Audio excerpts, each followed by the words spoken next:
इंदौर के पलासिया चौराहे स्थित महिला थाने पर बने सी कुंज स्मार्ट शौचालय का पर्यटन मंत्री उषा ठाकुर ने लोकार्पण किया। वहीं मंत्री उषा ठाकुर ने स्मार्ट शौचालय को शहर की माता बहनों को समर्पित किया। साथ ही मंत्री ठाकुर ने कहा कि इस कदम ने महिला सशक्तिकरण को मजबूत किया है। इंदौर में स्मार्ट सिटी प्रोजेक्ट के तहत पिंक टॉयलेट्स और फीडिंग एरिया तैयार किए गए हैं। वहीं पर्यटन मंत्री उषा ठाकुर ने स्मार्ट सिटी के प्रोजेक्ट का लोकार्पण भी किया।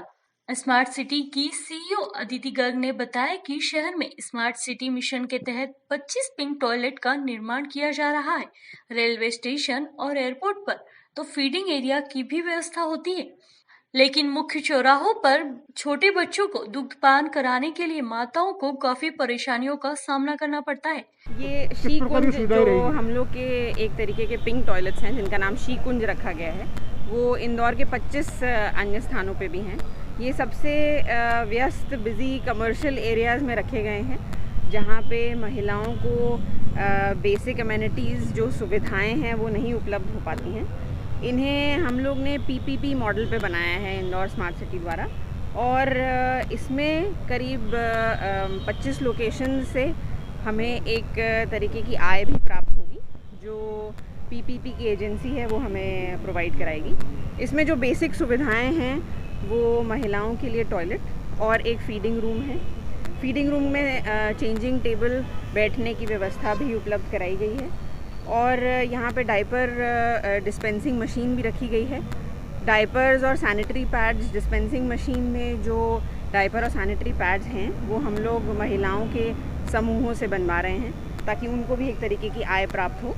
और इसका रख रखाव करने के लिए, सुरक्षा के लिए हर केंद्र पे 2 महिलाओं को भी रखा जाएगा, और वे ज़्यादातर वैसी महिलाएं हैं जिन्हें एक तरीके की इनकम की आवश्यकता है, आय की ज़रूरत है, जो प्रताड़ित हैं, पीड़ित हैं किसी कारण से, उन्हें हम लोग इनकम प्रोवाइड करके उन्हें यहाँ रखेंगे। कितने बन गए और कितने और बनना है?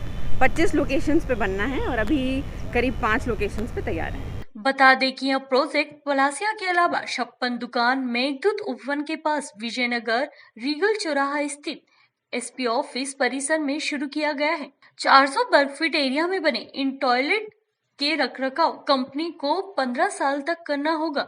वहीं कैबिनेट मंत्री उषा ठाकुर ने इस प्रोजेक्ट के लिए नगर निगम और अपनी तरफ से बधाई देते हुए प्रोजेक्ट को महिलाओं के लिए खास सौगात बताया है।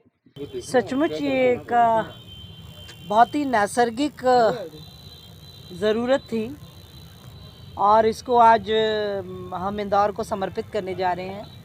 मैं नगर निगम को बहुत बधाई देना चाहती हूँ, और अदिति जी ने जैसे अभी मुझे जानकारी दी है कि ये पीपीपी मोड पर बना है, और प्रतिवर्ष इससे नगर निगम की आमदनी भी होने वाली है। और जिन बहनों को यहाँ काम दिया जाएगा, बहनों को ही काम पर रखा जाएगा। कोई बहन प्रताड़ित है, कोई रोजगार के अभाव में परेशान है, ऐसी बहनों को यहाँ काम करने का मौका मिलेगा। मुझे लगता है कि जिस प्रकार से माननीय मुख्यमंत्री जी, माननीय प्रधानमंत्री जी ने 50% भागीदारी बहनों की सुनिश्चित की, उस अनुपात में ही हमें सभी व्यवस्थाओं में बढ़ोतरी करनी ही होगी। और निश्चित रूप से ये बना करके शौचालय बहुत ही अद्भुत उपहार बहनों को दिया। मैं बधाई देती हूँ नगर निगम को। और फीडिंग रूम भी है इसमें, कि माता बहनें कई बार बहुत इमरजेंसी हो जाती है और सीधे उन्हें घर की तरफ जाना होता है, तो इन सब मुसीबतों से वो बचेंगी, और महिला सशक्तिकरण के दिशा में ये एक बहुत मजबूत कदम है। आज आयुक्त महोदया प्रतिभा पाल जी भी पहुंचने को थी, पर बहुत छोटा उनका बच्चा है, उसकी कुछ सेवा में वो लग गई। तो मैं उनको और पूरे इंदौर नगर को बहुत बधाई देती हूँ, शुभकामना देती हूँ।